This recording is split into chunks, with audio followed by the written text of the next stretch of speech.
Good morning, Hong Kong!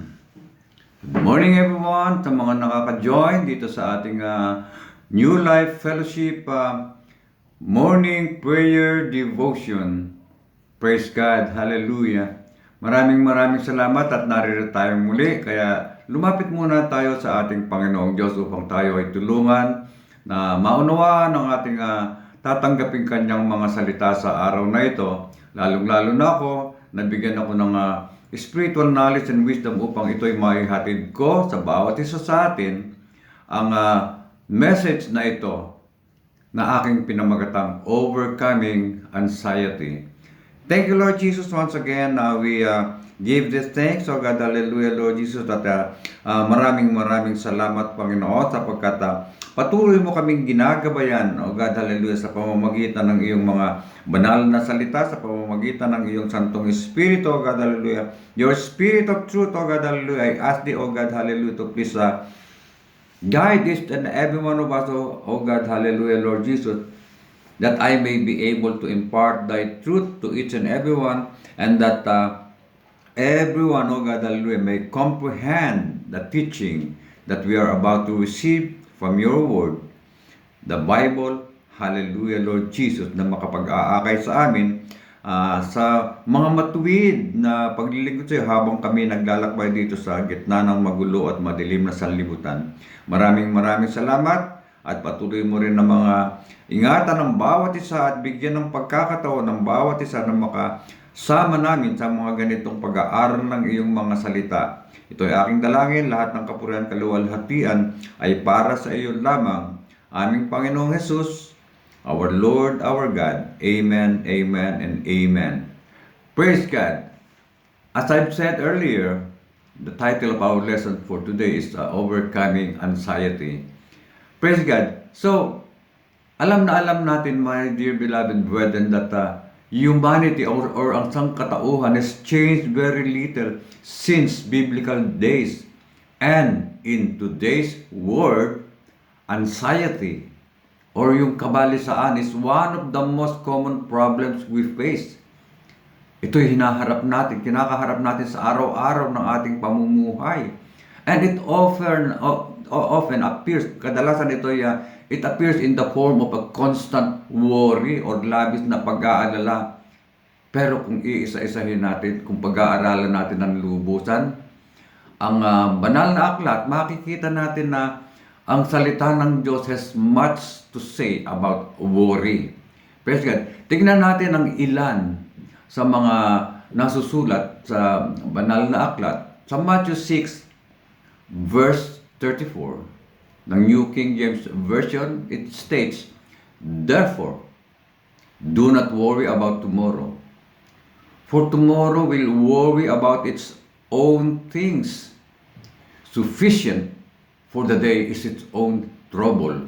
Praise God. Kaya huwag tayong mga balisa tungkol sa ating kinabukasan, sapagkat ang kinabukasan ay siya ang mag-worry about its own things.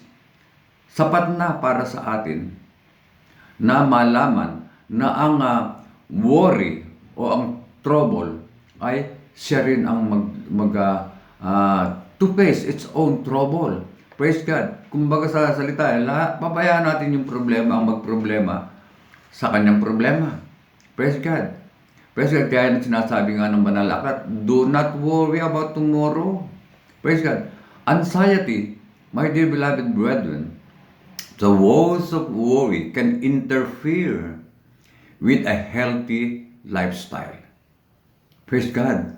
Amen? Worry is a type of fear that robs us of our trust in God's ability to handle difficult situations. Napakalinaw, no, mga kapatid? Kung tayo ay nag-worry, nawawala yung ating pananampalataya, yung ating pagtitiwala sa abilidad ng ating Panginoong Diyos upang i-handle yung mga difficult situations na dumarating sa ating buhay. Worry and anxiety are basically two sides of a coin.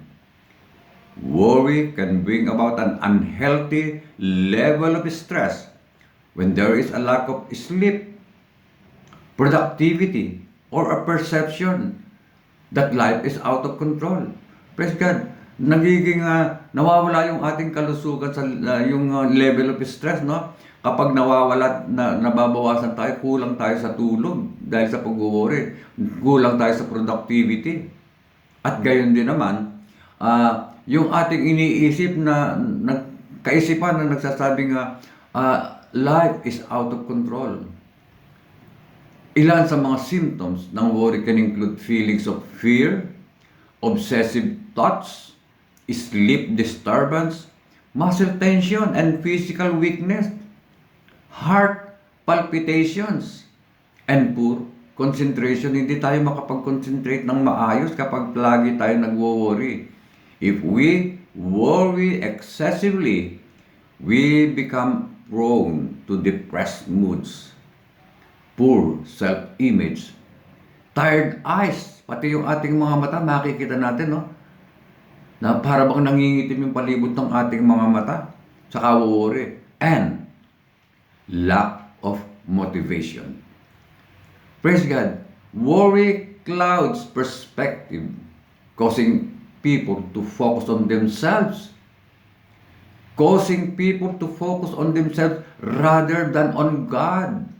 But as believers, we know that God will take care of us. But we still work to meet our needs without excessive worry.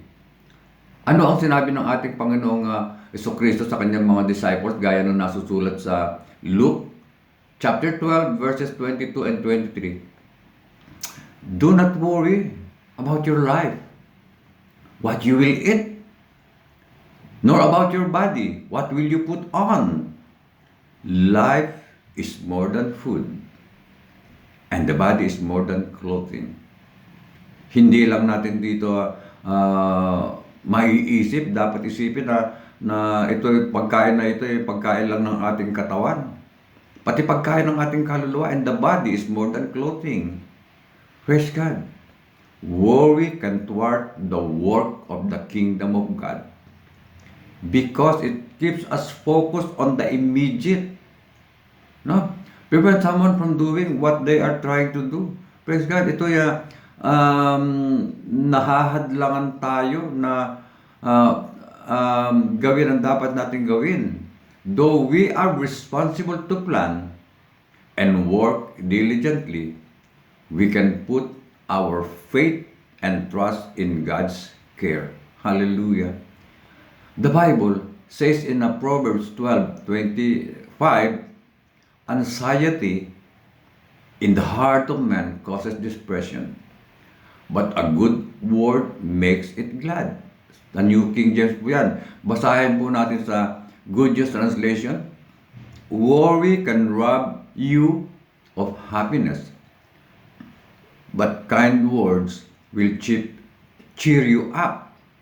Sa magandang balita, Biblia, nagpapahina sa loob ng isang tao ang kabalisahan. Ngunit, ang magandang balita'y may dulot na kasiglahan. Praise God. One way, isang pamaraan upang ma-overcome natin ang anxiety is to be filled with encouraging words. How can we achieve this? Through reading God's Word and surrounding ourselves with other believers who will lift us up. Huwag tayong lumapit doon sa mga non-believers. Papayuhan tayo ng hindi naman nararapat. Kaya surround ourselves with believers sapagkat ihaangat niyan tayo, tutulungan tayo ayon sa mga salita ng ating Panginoon Diyos. Though some of us may be more inclined than others to worrying, we must devise a plan to block unnecessary worry. We can fend off the pressure of stress and yet be unaware of the damage it causes us both emotionally and physically. Tanungin natin yung ating mga sarili, my dear beloved brethren. What causes you to worry? Anong nagiging dahilan ng iyong pag-worry? What symptoms do you feel when you become anxious? And then, how do you handle worrisome thoughts? Paano mo ba itong hinahandle? What do your eating, sleeping, and exercise habits look like? How has worrying helped in the past? Has worry interfered in your ability to handle daily life routines? Praise God. Mga kapatid, worrisome cognitions or understanding can be challenged with more healthy, rational thinking because we really do have control over how we handle worrisome thoughts. Praise God. Hallelujah. Kaya, my dear beloved brethren, if you feel you have suffered from excessive worry, let us consider the following practical steps to overcoming anxiety. May ibinibigay sa atin ng mga pamamaraan ng ating banal na aklat. Ito ang ating manifest. Ito yung ating guide upang ma-overcome natin ng anxiety, upang malampasan natin or malutas ang sobra nating pag-aalala, pagkabalisa. First, listen to this. Begin each day with God. Set a time to pray about that lies ahead in your day. And this is what we are doing. Every morning, tilaok sa alas 5. Hallelujah. Tilaok sa alas 5 ng umaga. Praise God. Sa pamamagitan ng morning prayer devotion ng New Life Fellowship, United Pentecostal Church, Hong Kong. Kaya lagi tayong dumalo sa mga ganitong mga pagkakatipon. Sa mga ganitong gawain ng ating Panginoong Diyos. Praise God. Give God the opportunity to order your steps in the moment. He knows your inner thoughts. Nalalaman ng ating Panginoong Diyos yung ating mga kaisipan. And He can bring calm and peace to your mind.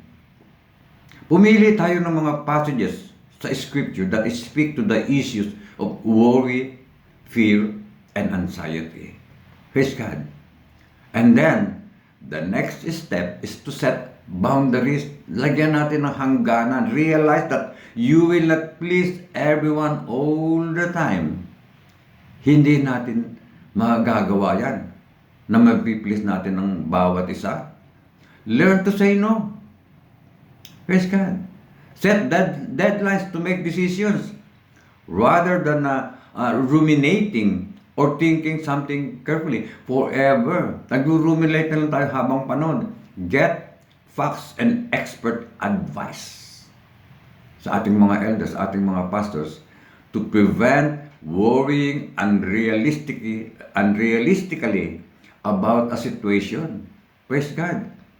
Seek balance between your thoughts, prayers, and actions in order to live in calm assurance that God is in control.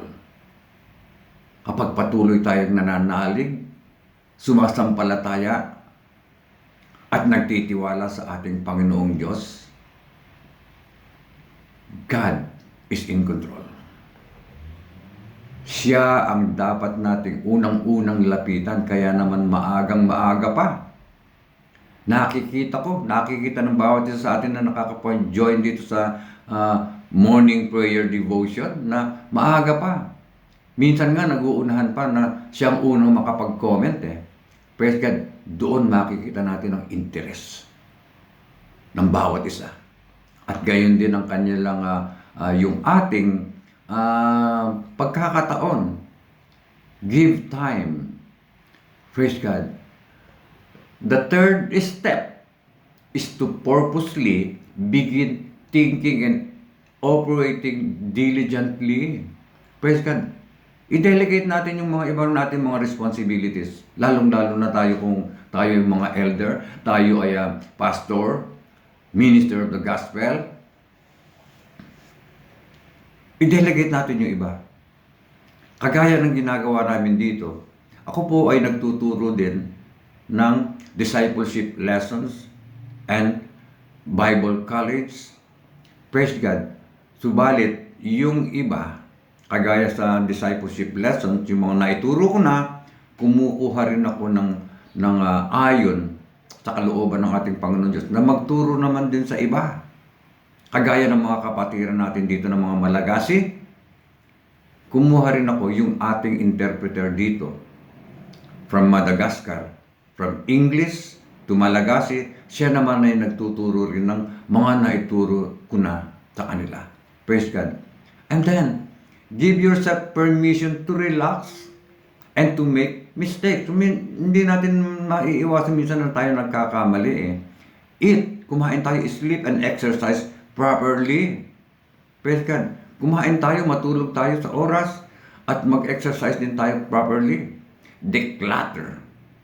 Alisin natin, ayusin natin. Hindi sabog-sabog na yung ating mga gamit, yung ating pamumuhay. And organize using calendars and to-do list. Kailangan nakahanda tayo. Ano kaya ang gagawin ko para bukas? Ano kaya ang gagawin ko para sa isang linggo? Ano kaya ang dapat na maituro na mga kulang pa sa ating mga kapatiran? And then keep a journal. Praise God. If a worrisome thought is logical, allow the anxiety to motivate you into action.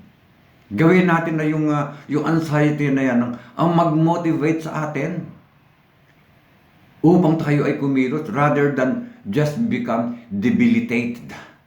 Hallelujah. Na para bang gibang-gibaan na tayo. Wala na tayong magawa. Praise God. If the thought is irrational, think about what is present in your life. Ano ba nasa sa buhay natin ngayon? Which demonstrates God's hand over your life. Kailangan madama natin na ang kamay ng ating Panginoong Diyos ay nasa ating buhay. Patuloy tayong ginagabayan. Praise God. Huwag tayong umasa lang sa ating sarili, kaalaman. Di ba? Napakalinaw yan na nakasulat sa Proverbs. Praise God. Lean not to your own understanding. Trust unto God. Napakalinaw yan. Mga kapatid, in conclusion, basahin natin yung sinasabi sa Luke chapter 12, verses 22-31. I'm reading from the Contemporary English Version. Ang sabi ng ating Panginoon Jesucristo sa kanyang mga disciples, I tell you not to worry about having something to eat or wear. Life is more than food or clothing. Look at the crows, yung mga ibon. They don't plant or harvest. And they don't have storehouses or barns. Wala silang mga bodega ng mga pagkain, wala silang taguan pagkain nila. But God takes care of them. Mga kapatid, you are much more important than any birds. Can worry make you live longer? If you don't have power over small things, why worry about everything else? Look how the wildflowers grow. They work hard. They don't work hard, I'm sorry. They don't work hard to make their clothes. But I tell you that Solomon with all his wealth wasn't as well clothed as one of these flowers. God gives such beauty to everything that grows in the fields. Even though it is here today and thrown into fire tomorrow, won't He do even more for you? You have such a little faith, sabi ng ating Panginoon Jesucristo. Don't keep worrying about having something to eat or drink. Only people who don't know God are always worrying about such things. Praise God. So, matinding pagsisermon nito, no? Admonition ng ating Panginoon Jesucristo sa mga disciples and para sa atin din ito. Only people who don't know God are always worrying about such things. Your Father, or Lord God, knows what you need. But put God's work first, and these things will be yours as well. Praise God. Unahin natin ang gawain ng ating Panginoong Diyos. Put God's work first. At gayon din naman sinasabi, di ba? Nababasa natin lagi sa Matthew 6:33. Seek ye first the kingdom of God and His righteousness, and all these things shall be added unto you. Hallelujah.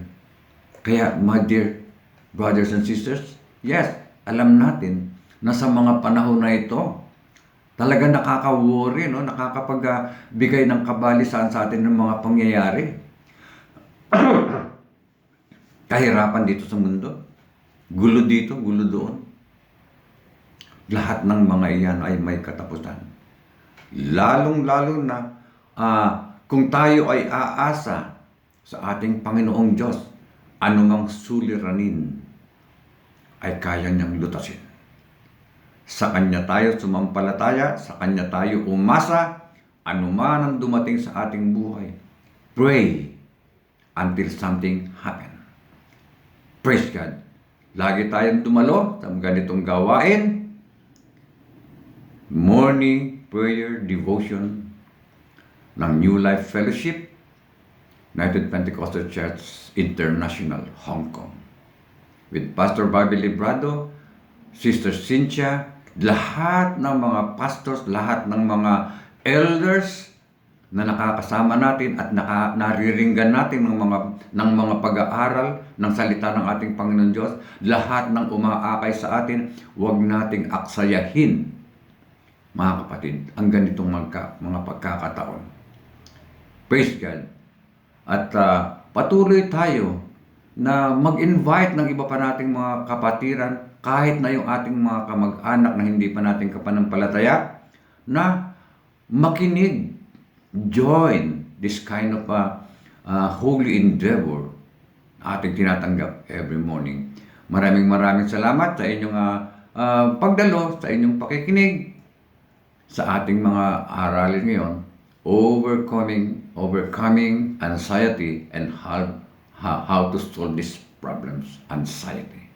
Praise God. Let us pray. Thank you, Lord Jesus, once again sa privilege na binigay mo sa bawat isa sa amin, na kami ay nakapakinig ng iyong tagubilin, ng iyong mga salita, o God, hallelujah, na siyang makakapag-akay sa amin upang maka-endure kami, o God, hallelujah, sa lahat ng mga balakid, o God, hallelujah, habang kami naglalakbay dito sa gitna ng magulo at madilim na sanlibutan, hanggang makarating kami sa aming pananampalataya, lubos na sumasampalataya at nagtitiwala sa iyo, hanggang makarating kami hanggang dyan sa iyong kaharian. Thank you so much, Lord Jesus. All glory, honor, and praise belongs unto you, our Lord, our God, Jesus Christ of Nazareth. Amen, amen, and amen. Maraming salamat once again, Pastor Bobby, Sister Cynthia, Brother Joel Buya, Sister Lydia, at sa lahat ng mga nakakasama natin sa ganitong gawain. Thank you so much, and God bless everyone.